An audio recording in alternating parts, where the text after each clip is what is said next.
네, 수면에 대해서 계속 살펴보도록 하겠습니다. 자, 수면의 단계에 대한 부분들 우리가 이제 살펴보았죠. 자, 이 수면의 정상적인 이 단계가 뇌파로 보았을 때 이런 그림이 그려진다는 것을 우리가 보았습니다. 그래서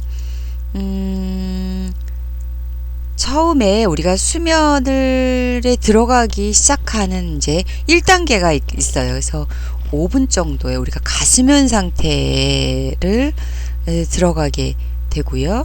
그 다음 단계에 5분에서 한 15분 정도에 있어서 2단계의 가수면 상태가 들어가게 되는데, 그때는 두 개의 뇌파가 나타나게 됩니다. 그리고 그 단계를 지나서 3단계의 깊은 수면의 상태 단계로 넘어가게 됩니다. 이때는 뇌파, 맥박, 호흡, 혈압 이런 모든 것들이 이제 안정된 상태로 이제 기록이 되어지게 되고요.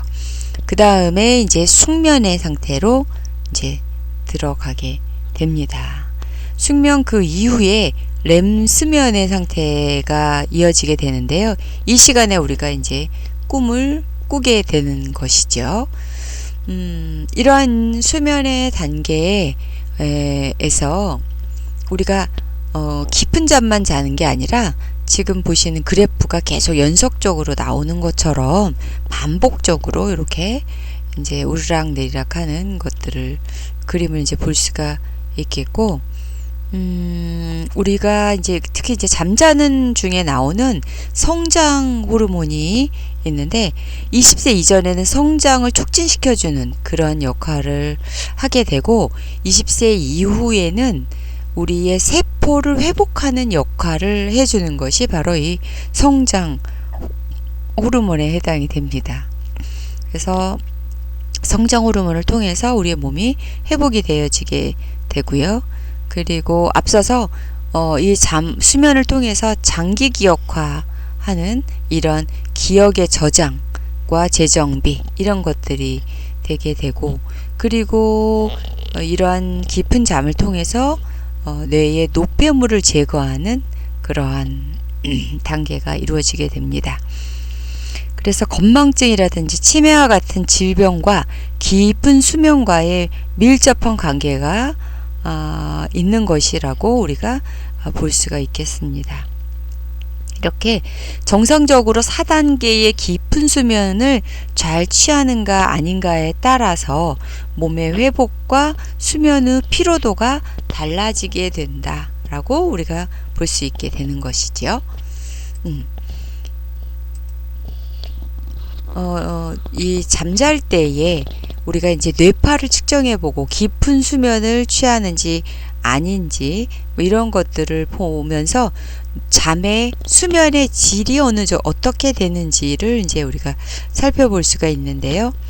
그때 나타나고 있는 이러한 우리 인간에게서 나타나는 이 뇌파를 통해서 우리가 이제 살펴본다라고 했습니다.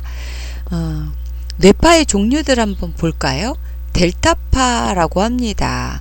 0에서 4Hz를 가지는 뇌파를 말하고요. 수면 상태에서 나오는 뇌파가 바로 이 델타파에 해당이 됩니다. 그래서 뇌 전역에서 전반적으로 나오는 신호가 낮은 진동수에 비해서 진폭은 매우 높게 나타나고요. 주파수 대역이 0Hz에 가까워서 직류 성분의 영향을 직접 받는 대역이라 수면 뇌파를 제외한 뇌파 측정 시에는 필터링을 취해서 제거해주는 경우가 많고, 또 측정 시 인체의 움직임이나 기타 노이즈로 인해 영향을 받는 주파수 대역이라고 할 수가 있습니다. 그래서 수면 상태에서 이러한 델타파가 나오고 세타파라는 것이 있습니다. 이것은 4에서 8Hz의 뇌파를 말을 합니다. 최면 또는 졸음 상태에서 나오는 뇌파가 세타파입니다. 그리고 이 세타파가 해마, 아까 기억을 담당한다라고 하는 그 해마, 또 시상, 이런 부분에서 주로 세타파가 발생하는 것으로 보고, 변형계통, 즉 포유류의 뇌에서 발생하는 파다라고 이제 알려져 있기도 합니다. 이 파는 성인보단 소아 및 유아기에 많이 발생하는 것을 이제 볼 수가 있습니다. 자, 알파파, 여러분 좀 이거는 좀 들어보셨죠? 8에서 13Hz를 가지는 뇌파를 말을 합니다. 델타파와 세타파가 비각성 상태에서 나오는 뇌파라면, 알파파는 본격적으로 각성 상태의 뇌파라고 할 수가 있습니다. 각성 상태 중에서도 비교적 이완된 상태에서의 뇌파입니다. 그리고 눈을 감았을 때 나타나는 이러한 알파파가 있어서 안정적인 상태인지 아닌지를 볼 때에도 이 알파파를 어느가 나오는지를 보고 이제 분별을 하기도 하고요. 그래서 이것은 시각 영역과 매우 밀접한 관계가 있습니다. 이런 알파파에는 뮤파, SM알파 가 있습니다. 센소리 모터 웨이브라고 하는 SM알파가 있고요. 뇌 전역에서 관측이 가능하지만 주로 발생하는 곳은 후두부 쪽에서 이 알파파가 나온다라고 보고 있습니다. 베타파, 이것은 각성 상태의 뇌파이고, 그 중에서도 인지작용 및 사고활동할 때에 나타나는 것이 바로 이 베타파 이고, 이제 공부를 한다든지 무엇인가 호기심을 갖게 되면 이 베타파가 아주 강력하게 이제 나오게 됩니다. 그래서 이런 베타파, 알파파 이런 것이 있다. 각성 상태 보시면 되겠고요. 감마파는 무엇이냐면 30Hz 이상의 진동수를 가지는 뇌파로 극도의 긴장이나 흥분 상태에 나오는 고진동수의 뇌파입니다. 그래서 감마파로부터 뇌파 측정 및 유지가 사실은 어렵기 때문에, 뇌파 측정이 어렵기 때문에 이에 대한 그 연구가 활발히 진행되고 있지는 이제 않고, 때문에 알려진 사실이 다른 뇌파에 비해서 적은 상태라고 할 수가 있겠어요. 일반적으로 사람이 많이 흥분한다든지 극도로 막 이래 했을 때 뇌파 측정을 사실 하기는 어렵잖아요. 그런 이야기라고 할 수가 있겠습니다. 우리가 안정적인 때에 우리가 이제 알파파 이야기를 많이 하고 있습니다. 그래서 이러한 뇌파가 있다라고 하는 것 여러분 보시면 되겠습니다. 그래서 이런 수면의 질이 어느 정도 되는지를 보는 것이 수면다원 검사에 해당이 됩니다. 그래서 여러분 우리가 여기 수면, 아까 보신 그 수면의 그림 여러분 이제 보셨던 것처럼 그러한 1단계, 2단계 렘 수면들을 나타낼 수 있는 이런 그래프를 통해서 수면의 단계를 이제 측정을 하게 됩니다. 자, 그래서 실제적으로 이 잠이 또 얼마나 중요하냐면, 예를 들어서 10시간을 꼬박 새서 운전을 하게 되면 혈중 알코올 농도 0.05%와 같다라고 하는 이런 결과가 있어요. 그리고 일주일간 안 자게 되면 아까 그 안정시의 각성 상태에 나오는 그 알파파가 없어지게 된다라고 합니다. 그러니 굉장히 수면과 이러한 정상적인 이런 뇌파와 연관이 되어 있다라고 하는 것을 알 수 있겠죠. 그래서 이 뇌파라고 하는 것은 일렉트로엔세팔로그램이라고 합니다. 그래서 뇌 내의 신경활동에 의해 발생하는 정기적 신호를 대뇌피질 또는 두피에서 기록하는 것 또는 그 기술을 뜻하는 것이 뇌파이고요. 뇌전도라고도 합니다. 그래서 뇌 활동을 측정할 수 있는 그나마 가장 간단한 방법이기 때문에 뇌전증 치매 진단에 의료용에서부터 인터페이스 기술 이르기까지 용도가 다양하다라고 할 수가 있고요. 그리고 뇌파를 측정하는 기계가 굉장히 많이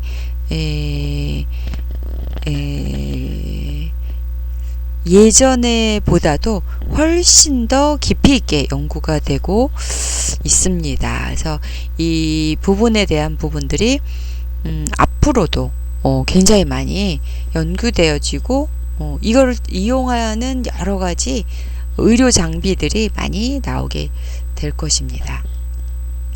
자, 구체적인 이러한 수면 장애 한번 살펴보도록 이제 할게요. 자, 인솜니아, 불면증이 있습니다. 그래서 이것은 잠을 못 잔다라고 하는 상태에 해당이 됩니다. 그래서 정상적인 수면을 취하지 못하고 하루 대부분의 시간을 각성 상태, 뜬 눈으로 있거나 잠을 자더라도 그 시간이 매우 부족한 증상을 통칭하는 말이 바로 인솜니아입니다. 오랜 기간 동안 깨어있어 피곤함에도 불구하고 제때 잠을 이루지 못하거나 잠에 들어도 곧 깨어나는 증상가 흔하고, 한마디로 말해서 자고 싶어도 잘 수 없는데 그것이 그러다 보니 일상생활을 무너뜨리고 그것이 병이 된 상태를 불면증이라고 할 수 있겠습니다. 이런 불면증은 정상인에 비해서 근육의 긴장도가 상당히 높습니다. 굉장히 긴장 상태에 놓여 있게 되는 거죠. 또 이 불면증 인솜니아는 정상인에 비해서 평균적으로 긴장한 뇌파를 그래프로 이제 나타나게 됩니다.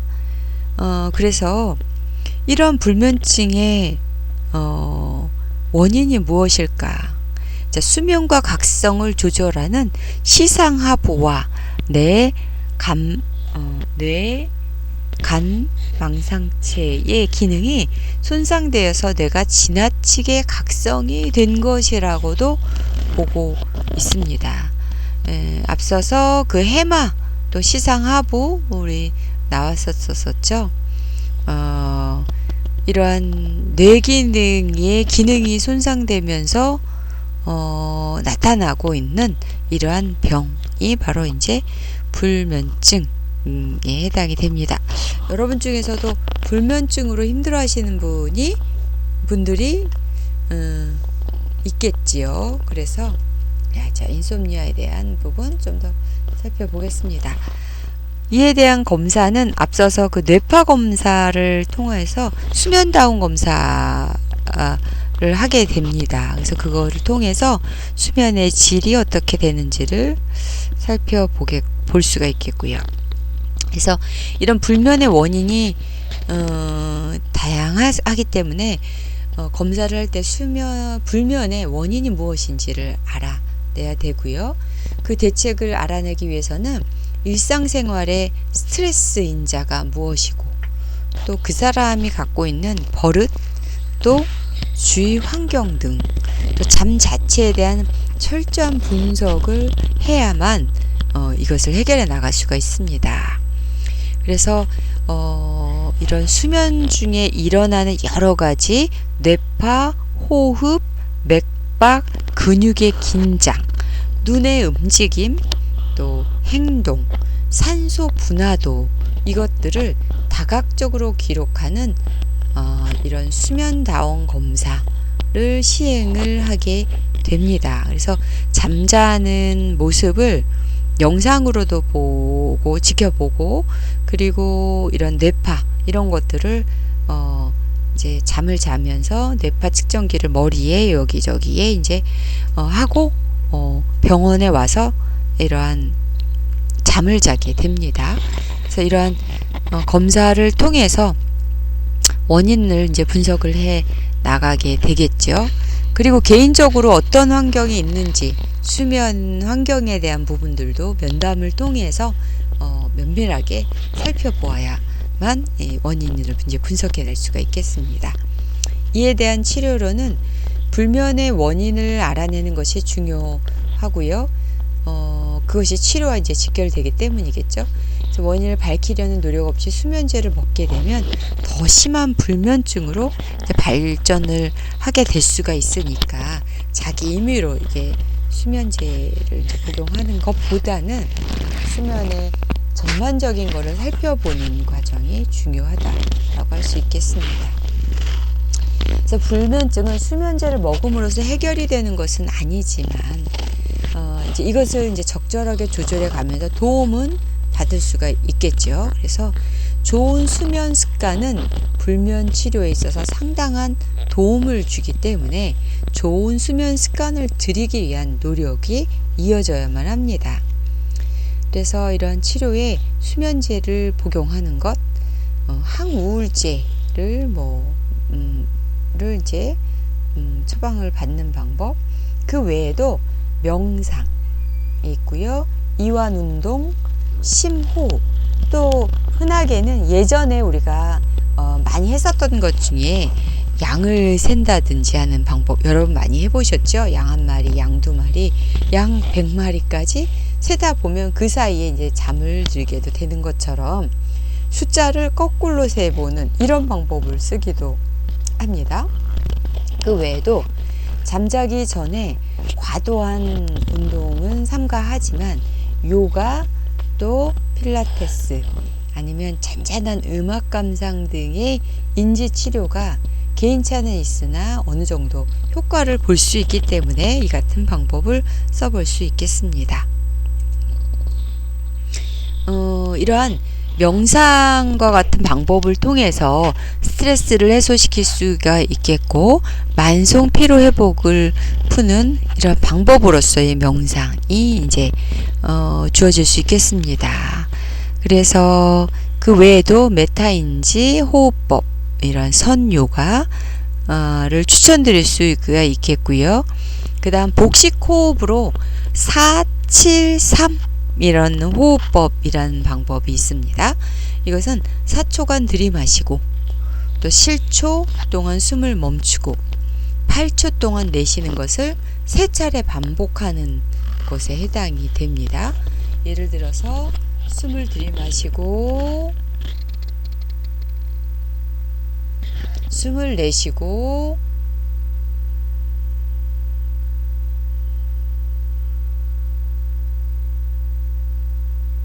7초 동안 숨을 멈추고 숨을 멈추는 것이고, 내쉬는 것을 8초 동안 하게 됩니다.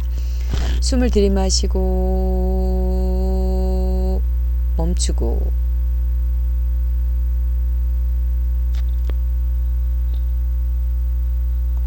내쉬고 둘, 셋, 넷, 다섯, 여섯, 일곱, 여덟. 자, 이 같은 방법을 여러분 처음에는 좀 잘 안 되지만 반복해서 해보시는 것, 이런 것들이 좋은 방법 중에 하나라고 할 수 있겠습니다. 그 다음 여러분 많이 하시지 않나요? ASMR 들으면서 잠을 청하는 방법을 하기도 하시죠? 음식을 씹는 소리라든지 아니면 여러 가지 이런 소리들이 안정감을 줘서 요즘에 이제 이런 방법을 시도하시는 분들도 이제 많이 있습니다. 자, 이런 불면증에 이어서 수면 무호흡증에 대해서 이제 살펴보도록 하겠습니다.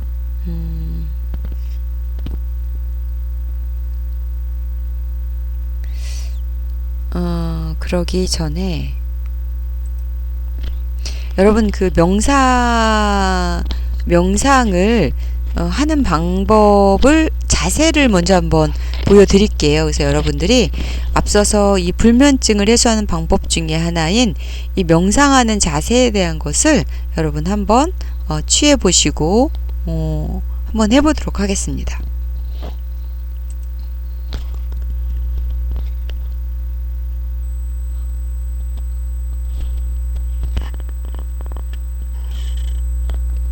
명상이 주는 효과는 아주 다양합니다.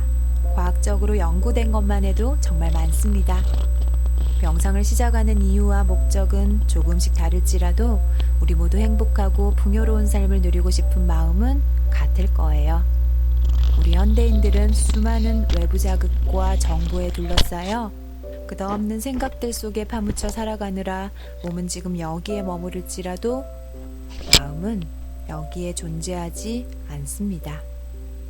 명상은 지금 이 순간에 존재할 수 있게 합니다.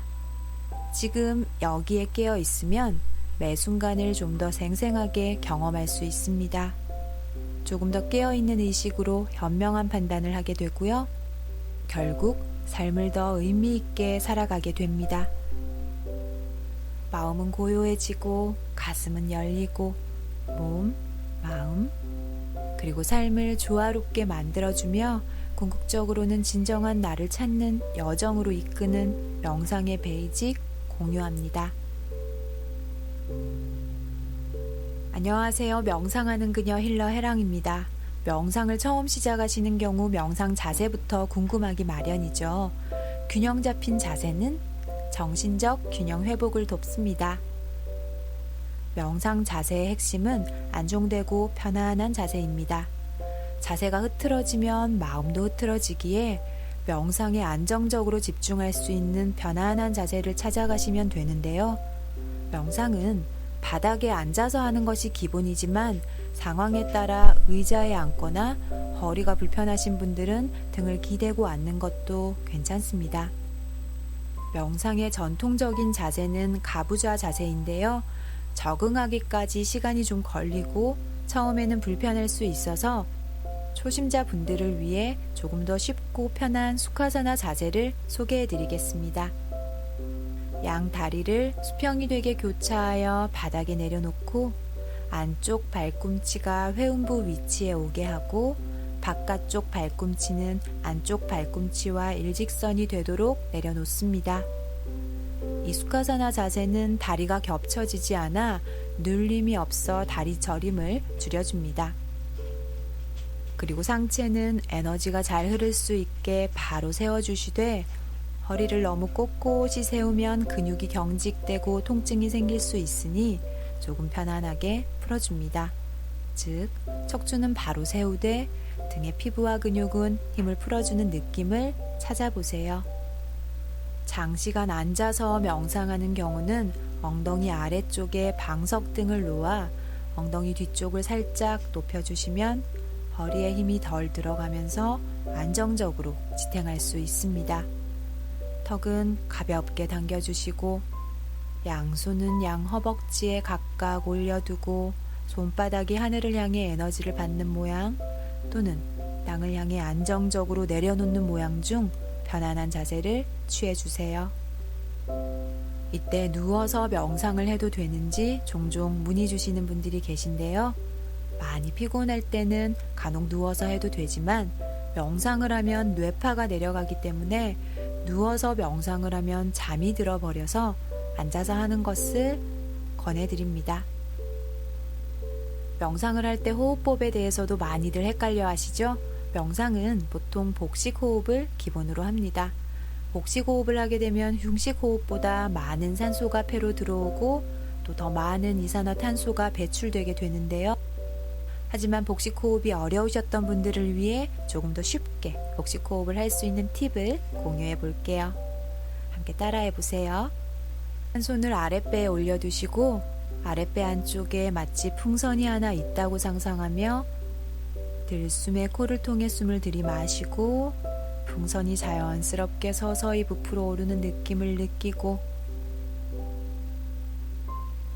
날숨에 입으로 후 내쉬며 풍선에 바람이 서서히 빠져 풍선이 꺼지는 느낌으로 호흡해 보세요.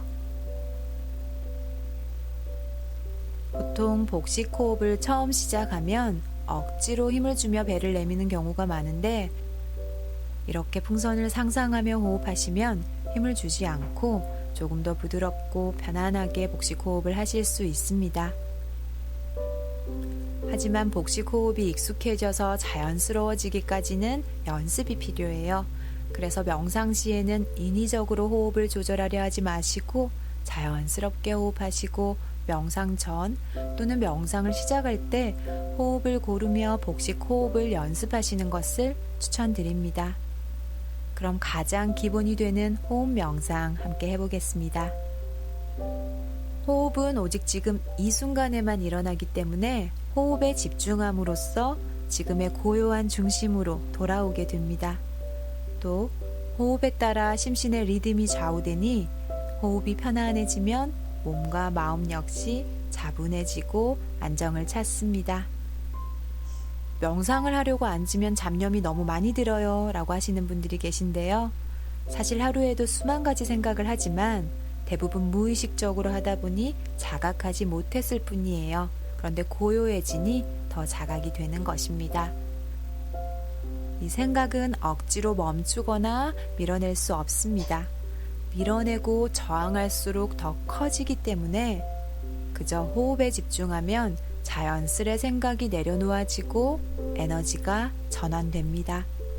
이렇게 꾸준히 명상을 하시면 마음을 다스리는 힘도 길러지고요. 그럼 잠시 함께 지금 이 순간의 고요함을 느껴볼게요.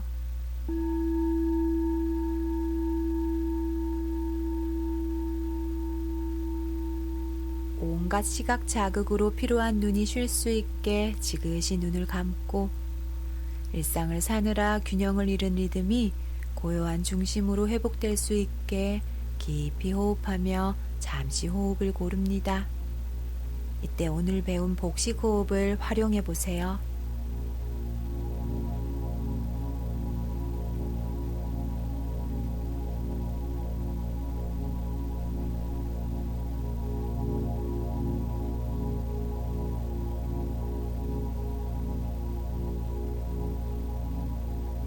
조금 안정이 되셨으면 자연스럽게 호흡하며 의식을 호흡에 집중해 보세요.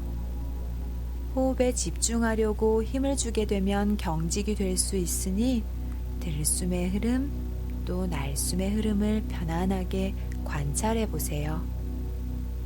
들숨, 날숨, 들숨, 날숨, 들숨, 날숨. 이때 머리가 너무 복잡해서 호흡에 집중이 안 될 때 할 수 있는 팁. 호흡에 숫자를 붙여봅니다. 들숨에 하나, 날숨에 둘, 다시 들숨에 하나, 다시 날숨에 둘. 이것을 반복합니다. 또는 코끝 주변의 의식을 집중하며 코끝을 스치는 공기를 알아차리며 호흡하시면 의식을 지금 여기로 가져오는데 도움이 됩니다. 잡념이 들면 날숨과 함께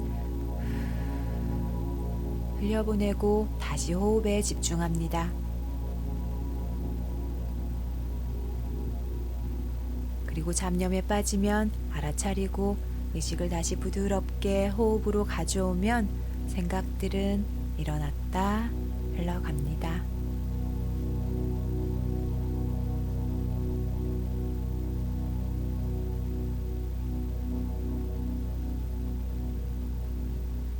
이제 조금 고요해지셨나요? 이 과정을 반복하시다 보면 점점 고요해지고 에너지는 올라갈 거예요. 그리고 고요함이 주는 풍요로움을 깊이 느낄수록 명상을 사랑하게 되실 겁니다. 일상 속 기분 전환이 필요하거나 머리를 비우고 싶을 때 잠시라도 호흡에 집중하셔서 지금 여기에 고요함으로 돌아오세요. 명상은 처음부터 무리해서 하기보다 하루 5분이라도 꾸준히 이어가는 것이 중요하며 또 꾸준히 하면 누구나 습득하실 수 있습니다. 하루 5분 이상 명상하는 습관을 만들어 명상이 주는 긍정적 효과들을 내 것으로 만들고 행복하고 조화로운 삶 그리고 그 너머 내면의 자유를 만나시길 바랍니다. 혼자서 명상을 꾸준히 이어가는 것이 어려운 분들은 마플 크루와 함께 하셔서 건강한 명상 습관을 길러보세요. 마음이 빛나면 삶이 빛납니다. 내 안의 별을 밝히세요.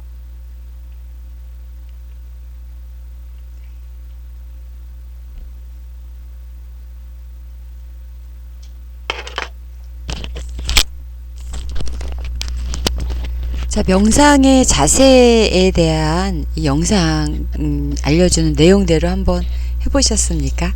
예. 심리치료 이제 방법 중에 여러 가지 방법들이 있습니다. 근데 일반적으로 우리가 활용할 수 있는 방법 중에 명상이 있습니다. 그래서 명상을 저도 해보았을 때 굉장히 많이 도움을 받았고요. 여러분들이 이 시간을 통해서 인지치료의 한 방편이라고도 할 수도 있을 거예요. 그래서 명상을 통해서 뇌파를 안정화하게 하고, 그리고 여러 가지 좋은 효과를 많이 얻으실 수가 있을 거예요. 그래서 이 명상에 대한 부분들, 여러분 자세를 알려주는 그런 자료를 통해서 명상을 어떻게 시작하는지 이런 것들을 조금 아주 조금 한번 해봤습니다. 그런데 명상을 할 때에 여러 가지 이제 주의점과 뭐 이게 이제 하는 데 있어서의 단계가 있어요. 그거를 하려고 그러면 시간이 굉장히 많이 필요하고요. 그리고 이제 명상을 하는 데 있어서도 기술적인 부분이 굉장히 많거든요. 그래서 우리가 이 시간들을 통해서는 다 알 수는 이제 없겠지만, 우리가 5분씩, 하루 5분씩이라도 자꾸 이제 명상하는 습관, 특히 이제 잠자기 전에 명상하는 습관을 들이면 좋겠습니다. 종교가 기독교이신 분들은 기도를 하는 시간이 아마 그 명상의 시간이 될 수 있을 것 같고요. 그리고 불교이신 분들 역시도 명상하고 조금 더 가까이 갈 수 있는 부분들이 좀 있겠습니다.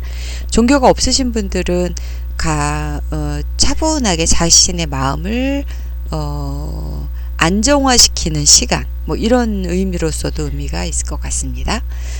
자, 그래서 우리가 이제 불면증에 대한 부분 우리가 이제 살펴보면서 이거에 대한 방법으로 우리가 명상 한번 해봤고요. 수면 무호흡증 여러분 들어보셨어요?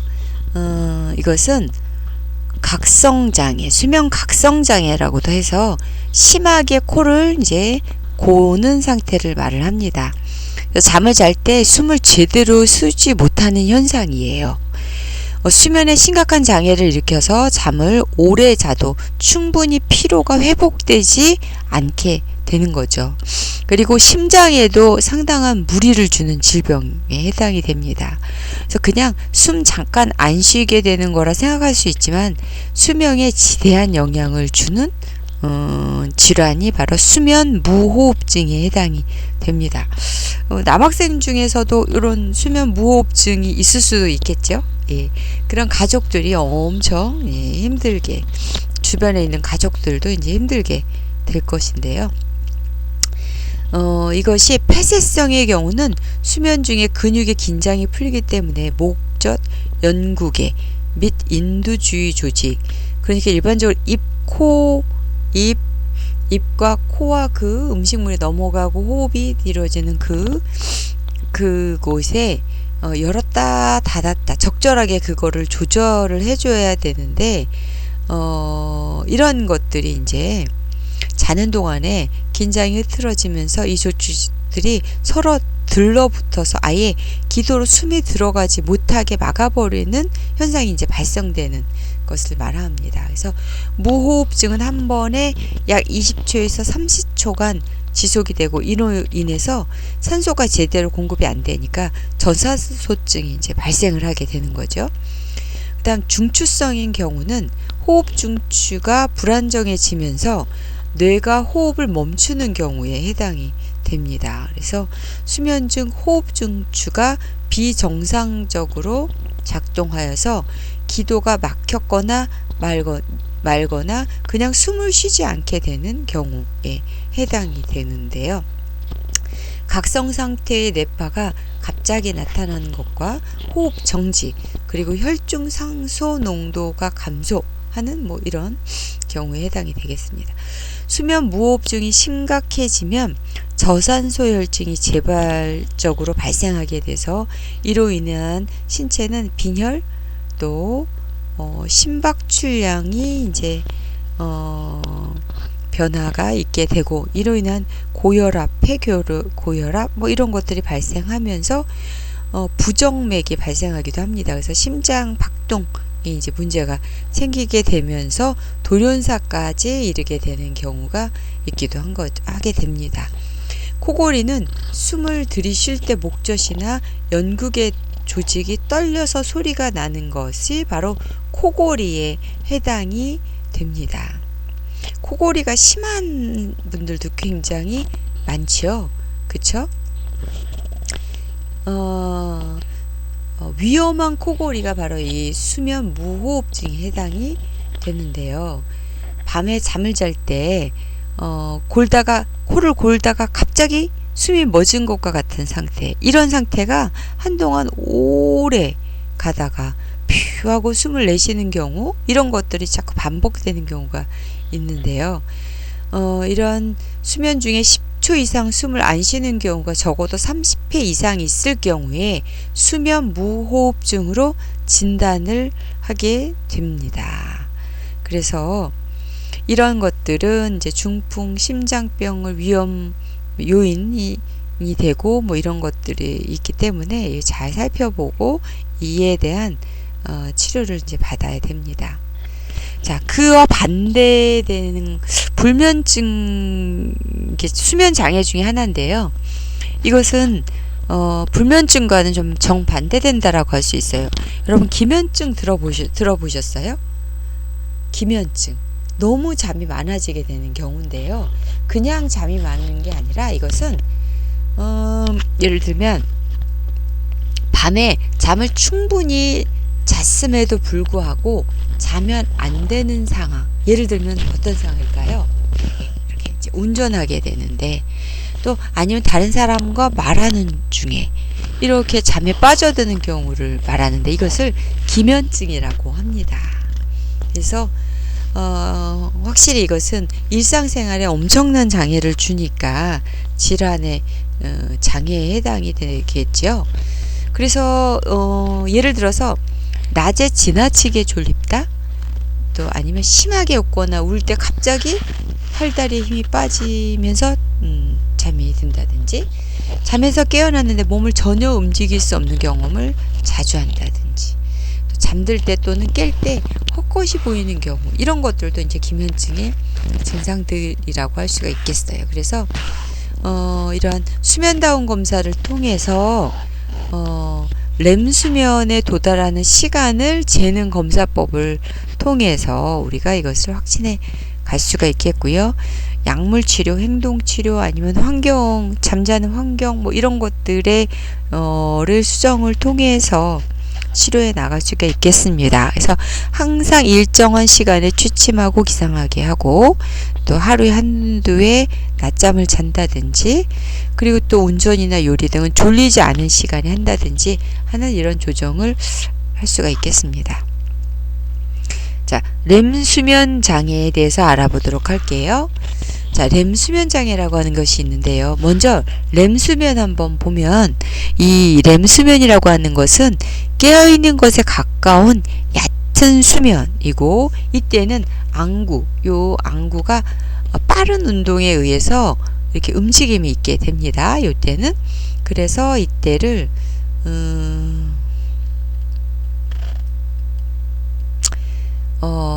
이게 앞서서 우리가 수면의 단계를 보실 때처럼 처음부터 이제 깊은 수면에 빠지질 않죠. 1단계, 2단계, 3단계, 4단계까지 이렇게를 통해서 깊은 수면에 들어가게 되는데, 평균적으로 2시간 정도가 지나면 깊은 수면이 이루어지게 되니까 그때는 신체와 근육이 이완이 되게 됩니다. 그리고 호흡과 맥박이 서서히 느려지면서 장기들도 수면 모드로 이제 빠져들게 되는데, 이 단계의 깊은 수면 이후에 이런 렘 수면의 단계에 이제 들어가게 되는데, 이것은 이제 렘 수면이라고 우리가 부르는데, 이 수면 단계에서는 보통 이제 꿈을 꾸게 되는데요. 렘 수면 중에 호흡하는 근육을 제외하고는 모든 근육이 수면 모드에 들어가게 되니까 근육들이 이렇게 이완된 상태에 들어가게 됩니다. 그런데 렘 수면 상태는 뭐냐면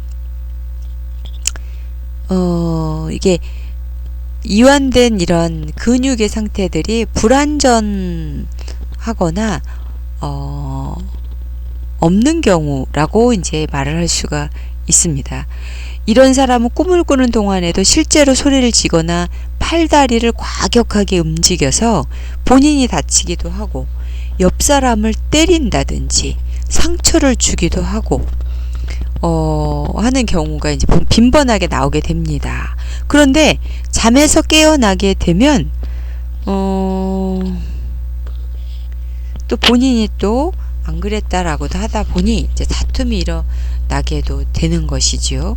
그러나 보통 이러한 렘 수면 상태의 렘 수면 장애를 보이는 경우에선 이제 꿈을 생생하게 기억을 하기도 하고, 그리고 이런 경우에 약물을 먹고 잠을 들게 되면 이러한 일이 이제 없게 되기도 합니다. 의외로 이런 경우가 꽤 많습니다. 그래서 보호자가 다치는 경우들도 있어요. 그래서 이런 것들은 분명한 장애라고 하는 사실 우리가 알아야 되겠습니다. 여러분 가위 눌린 기억들 많이 있으시죠? 그래서 이 수면 마비를 이제 가위 눌림에 해당이 됩니다. 그래서 이것은 얕은 수면 단계인 렘 수면 시간에 일시적으로 몸을 움직이지 못하거나 말을 할 수 없지만 의식만 깨게 되는 상태를 이제 말을 합니다. 그래서 우리의 뇌는 완전히 잠든 이후에도 더 이상 근육에 이제 신호를 보내지 않는 상태가 되죠. 렘 수면 단계에서 사람이 이제 꿈을 꾸다 보면 꿈의 상황에 맞춰서 실제로 행동을 하다가 벌어지는 사고를 막기 위해서 본능적인 신체 보호를 이제 하게 되는데, 이런 상황에서 몸은 움직이지 못하는데 의식만 깨어나게 되는 것, 이것이 바로 이제 가위 눌리기인데요. 이것이 정도가 심해지면 삶의 질을 크게 떨어지게 되고 편두통, 불안장애, 또 낮 동안에 졸리게 되고 만성 피로로 이제 악화되게 됩니다. 이런 가위 눌림의 주된 원인은 스트레스이고요. 잘못된 수면 습관이라든지 시각적 자극에 의해서 올 수가 있겠습니다. 시각적 자극이라고 하는 것은 잠자기 전에 스마트폰을 오래 본다든지 시각적으로 눈을 피로하게 되는 일들이 이제 있게 되는 거죠. 무엇인가를 자꾸 본다든지 했다라든지 이런 여러 가지 것들이 있을 거예요.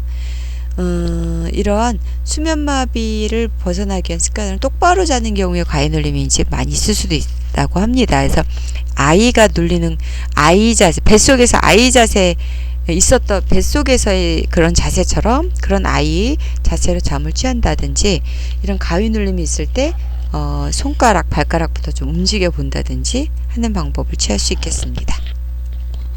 여러분 몽유병으로 힘들어 하시는 분들 있나요? 네, 잠자는 중에 우리가 잠시 동안 이런 것들이 나타나기도 하지요.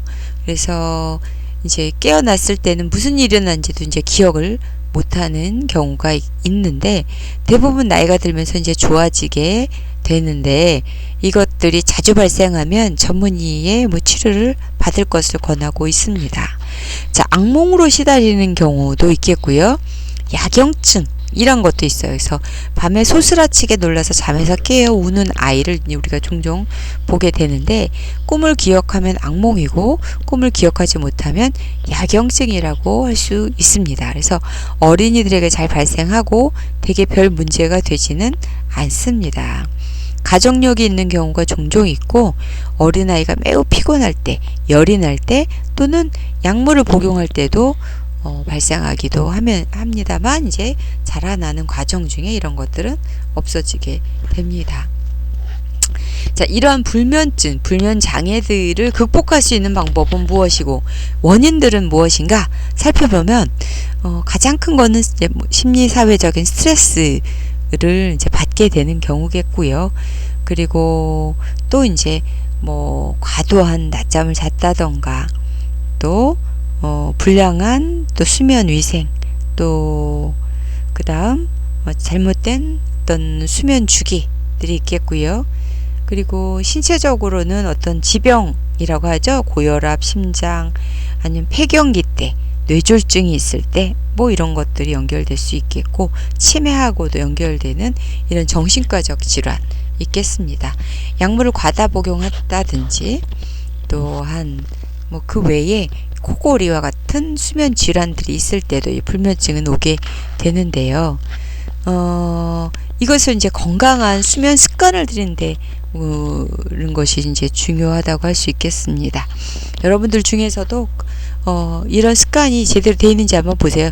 건강한 수면 시간, 일정한 수면 시간, 8시간 이상, 7시간에서 8시간 정도의 수면 시간, 또 규칙적인 운동, 낮잠은 20분 이하, 잠자기 전 따뜻한 물로 샤워하기, 또 저녁 시간에 카페인과 초콜릿 이런 계통의 이런 카페인이 들어있는 이런 것들 먹지 않는 것, 그리고 잠자기 전 스마트폰 하지 않기, 술, 담배, 또 식사 조절도 되게 중요합니다. 그래서 수면을 돕는 이런 식물들을 찾아봤습니다. 키위, 시금치, 체리, 바나나, 아몬드, 닭고기, 오리고기, 견과류, 참깨, 우유, 바나나, 체리, 상추 이런 것들에 이제 트립토판이라고 하는 아미노산이 들어있어서 우리 몸을 편안하게 만들어주는 그 멜라닌 생성을 이제 돕게 된다고 합니다. 그래서 이제 잠잘 때 커튼을 우리가 꼭 하는 이유 역시도 이러한 수면에 있어서도 이런 멜라닌과도 연결이 됩니다. 수면을 잘 할 수 있도록 돕기 위해서는 우리가 이런 건강한 습관과 더불어서 몸의 건강한 챙기는 이러한 생활들이 이어져야 되겠습니다. 이것을 한의학에서적인 측면에서도 불면증을 이제 보고 있어요. 그래서 오장육부, 우리 안에 있는 이 오장육부에 문제가 있을 때 역시 건강의 문제를 발생시키고, 그것은 뇌 건강과 연결이 되기 때문에 수면의 장애와 연결이 돼 있다. 그래서 기를 보충해주고 혈을 보충해주고 하는 뭐 여러 가지 이야기들이 있습니다. 그런 것들이 오장육부를 건강하게 해줬을 때 뇌 건강도 건강하게 해줄 수 있다라고 하는 차원에서 얘기를 하고 있습니다. 자, 그 외에도 지금 보시는 것과 같은 방법을 추천을 해드릴게요. 여러분들 잠자기 전에 첫 번째 그림처럼 다리를 20회 이상 흔들어 주는 거예요. 열심히 흔들어 줘서 하지 쪽으로의 이 혈액을 위로 돌리는 거죠. 혈액 순환이 잘 이루어지게 도와줄 수 있는 방법이 첫 번째 방법이겠고요. 그리고 두 번째는 두 번째와 같은 이 자세를 통해서 이러한 하지의 그 혈액을 순환을 시켜주는, 위로 심장으로 잘 올라갈 수 있게 해주는 방법 중에 하나가 될 수 있겠습니다. 그 외에도 우리의 이제 잠을 잘 올 수 있도록 도와주는 혈자리라는 것들이 있어요. 그래서 보시는 것처럼 인당혈, 눈썹 사이에 있는 요 부분이 내분비선의 일종인 뇌하수체와 연결된 지점이기 때문에 여기를 자극하면 정서적으로 마음이 안정이 되고 스트레스 완화와 불면 해소에 도움을 받게 됩니다. 자, 여기 이 눈 옆에 있는 것이 이제 태양혈입니다. 그래서 눈꼬리와 눈썹 사이 이 부분 태양열 자극해서 혈액순환이 되게 하면 심장 박동을 안정시켜 주게 되니 숙면에도 도움이 되겠습니다.